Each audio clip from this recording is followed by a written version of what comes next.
So the next thing we should talk about is group filters. So it may be tempting to kind of go in here and kind of delete all of these other extra layers that you probably think you don't need, but you actually do need. So it's not recommended in Civil 3D to delete all of these layers because Civil 3D's dynamic intelligent objects depend on the existence of these layers and the preset settings they may reside with them. So the absence of these layers may cause such dynamic intelligent objects to not function properly. So instead of deleting these layers, it can be more advantageous for us to keep them all and simply use what are called group filters instead. So you can kind of see in this layers list I have 1, 2, 3 group filters. And I kind of made one for each of the different types of details that I have here.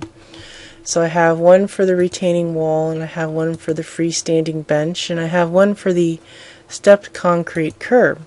And as you can see, inside of each filter are layers that kind of correspond to each of the drawing elements. So let's just take a look at our retaining wall here.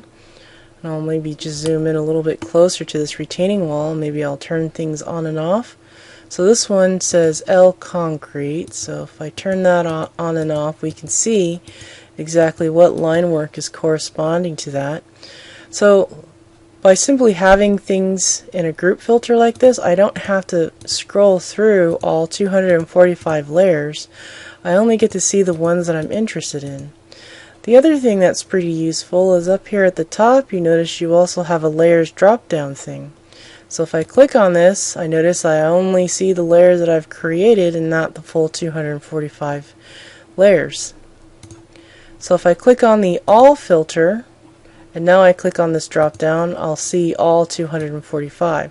So this can be pretty useful as far as workflow goes. It can really speed things up if you don't have to scroll through all 245, and just only the ones that you're currently working on. Like for example, if you're just drafting the retaining wall and you only want to see the retaining wall layers.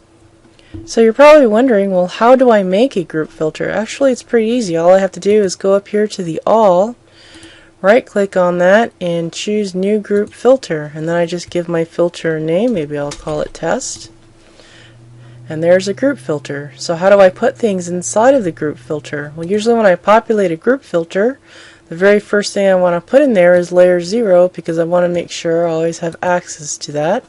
That way, in case it accidentally is no longer the current, I can quickly make it current.